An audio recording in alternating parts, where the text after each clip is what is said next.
All right, guys, what's up? I've been seeing a lot of stuff going on Instagram and YouTube lately with a reversal to the Octopus guard. And my student Eric actually showed me, so let's get into it. Okay, as we're going for Octopus guard, I reach for their far arm, I loop in here like this, I hop over and I roll. Come up. I have both of their arms.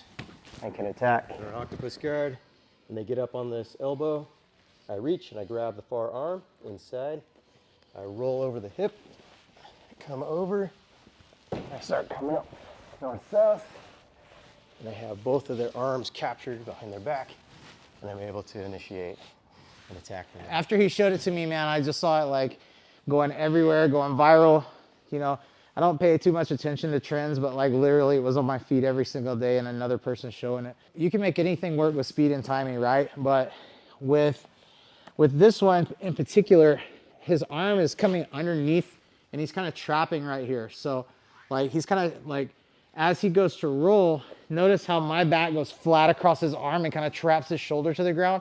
That allows me to frame with my free hand right here, right? Which kind of pops off his grip at the same time, right?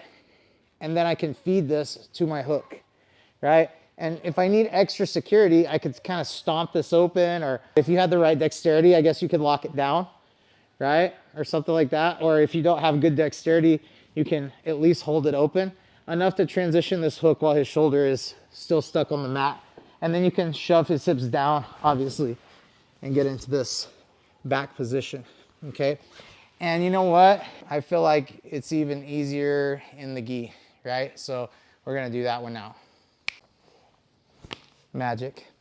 All right, so in the gi, I feel like it's even easier. So we'll get in that position again, right? I feel like I have even more control of the hips, but at the same time, he might even have even more control of that grip. So if we're in this situation, like, and I have the belt, right? Like, and he goes to roll, right? Like I feel like I have even more control over his hips now than I did when he rolled no gi, because now I can kind of pin him to the ground and angle my hips off, right? And I have even more things to control him with now. So, I mean, just this belt grip alone can kind of open up control of the hips a little bit better. When he goes to roll, he's over my hips in the beginning, right?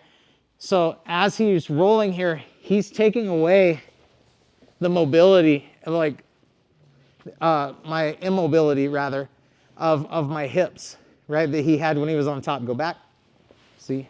Immobilized, mobilized, right? So from here, I can just stick out a frame even, right? Turn my hips in and feed this hook, right? It's a very simple back take. And I can, if I really wanted to break this down and make it super efficient, I would trade this, I feel like, for this grip and then start going into my horse collar grip right here. This is very powerful too.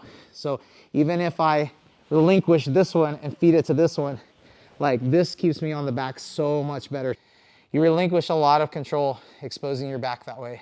If the guy is also hip to like, oh shit, my hips were immobilized, now they're mobile when he starts to shift, that's gonna affect the timing a lot, I feel like. Yeah, so anyways, that's all I got.